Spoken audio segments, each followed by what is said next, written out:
भवन के इस लाइव न्यूज अपडेट में दर्शकों, श्री माता वैष्णो देवी भवन की यात्रा हर महीने लाखों की संख्या में श्रद्धालु करते हैं और सिर्फ जम्मू कश्मीर के अलग अलग हिस्सों से नहीं बल्कि पूरे देश भर से श्रद्धालु माता वैष्णो देवी में आस्था रखते हैं और देश विदेश से यहाँ पर दर्शनों के लिए भी आते हैं। ऐसे में श्री माता वैष्णो देवी श्राइन बोर्ड की ये कोशिश रहती है, ये प्रयास रहता है कि श्रद्धालुओं की यात्रा को सुगम बनाया जाए, उनकी यात्रा को बहुत आरामदायक बनाया जाए, जिससे कहीं ना कहीं यात्रा में भी इजाफा हो सके और ज़्यादा से ज़्यादा श्रद्धालु जो हैं वो वैष्णो देवी आ सकें। इसीलिए एक बड़ा प्रोजेक्ट जो कि रोपवे प्रोजेक्ट है वो अब जल्द श्री माता वैष्णो देवी आने वाला है। जी हाँ, इस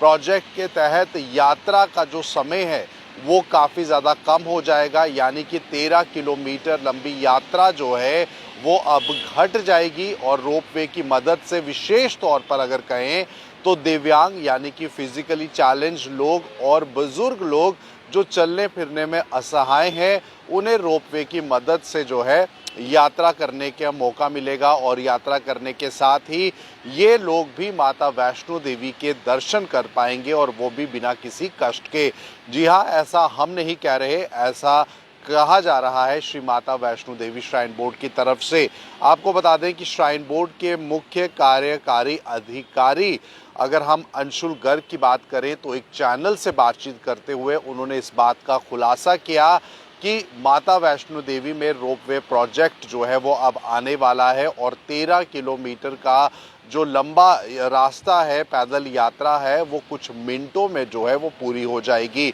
आपको बता दें, जो जानकारी इस समय हमारे पास आ रही है उसके हिसाब से ये बताया जा रहा है कि प्रस्तावित रोपवे परियोजना जो है, जो ये प्रोजेक्ट है, ताराकोट मार्ग को मुख्य तीर्थ स्थान श्री माता वैष्णो देवी भवन के साथ ये जोड़ेगी और पर्यावरण पर भी कहीं ना कहीं, जिस तरह से हम देख रहे हैं कि गाड़ियां जो कि भवन की तरफ भी, अब तो कई जगह पर सीएनजी भी है, लेकिन काफ़ी ज़्यादा प्रदूषण जो है वो भी होता है। जाहिर सी बात है, कटरा में रोज़ाना लाखों की संख्या में गाड़ियां आती जाती हैं, तो ऐसे में पर्यावरण को भी देखते हुए रोपवे का जो ये प्रोजेक्ट है ये बहुत महत्वपूर्ण रहने वाला है और ताराकोट मार्ग से भवन तक इसे जोड़ा जाएगा, जिसमें कि विशेष तौर पर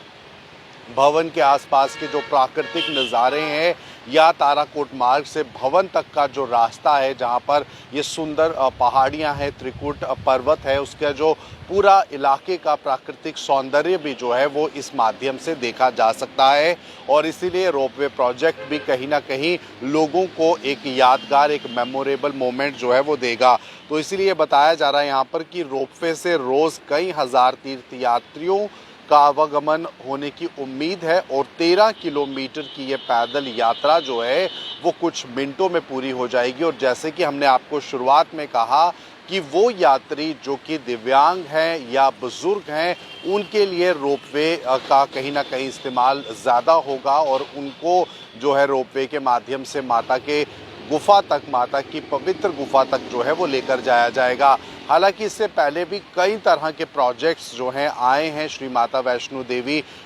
श्राइन बोर्ड की तरफ से। भवन की ज़्यादा व्यवस्था उचित रहे उसे लेकर भी कई तरह के प्रोजेक्ट्स आए हैं और उसमें चाहे वो लाइटनिंग से जुड़े हुए प्रोजेक्ट हो कि भवन को रात को किस तरह से जगमगाना है, किस तरह से भवन की खूबसूरती को और निखार लाना है, तो कई सारे प्रोजेक्ट जिसमें कि लाइट्स का भी बंदोबस्त किया गया, चाहे वो डेकोरेटिव लाइट्स हों या रास्ते पर जो लाइट्स ज़रूरी होती हैं रात के समय में लोगों की, श्रद्धालुओं की सुविधा को जो है वो बढ़ा सके, इस तरह के प्रोजेक्ट्स भी लाए गए और स्पेशल आरती के साथ साथ हेलीकॉप्टर की जो सेवाएं हैं वो भी अभी हाल ही में जो है मिलने वाली हैं और मिल चुकी हैं इनफैक्ट कहें तो ये ज़्यादा से ज़्यादा चीज़ें जो हैं वो लाने का प्रयास श्राइन बोर्ड की तरफ से किया जाता है ताकि यात्रा में जो भागीदारी है श्रद्धालुओं की वो ज़्यादा से ज़्यादा हो सके और लोग जब भी श्रद्धालु माता वैष्णो देवी के दरबार में आए तो वापस जब जाएं तो एक सुनहरी याद और एक अच्छा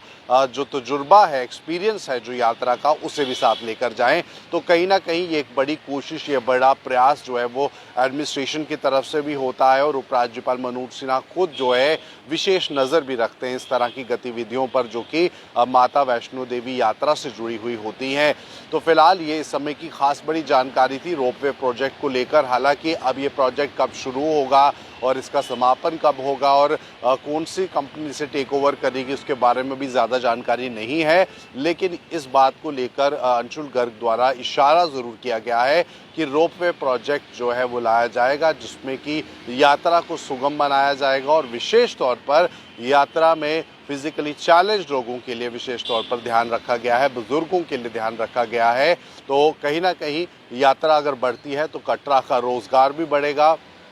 कटरा में व्यापारी भी ज़्यादा अच्छे से तरक्की जो है वो कर पाएंगे और अगर ओवरऑल हम देखें तो जम्मू संभाग का भी जो पर्यटन है इससे वो काफ़ी मजबूत होगा। तो फिलहाल ये थी समय की खास बड़ी जानकारी। आप बने रहे नवभारत न्यूज़ 24/7 के साथ।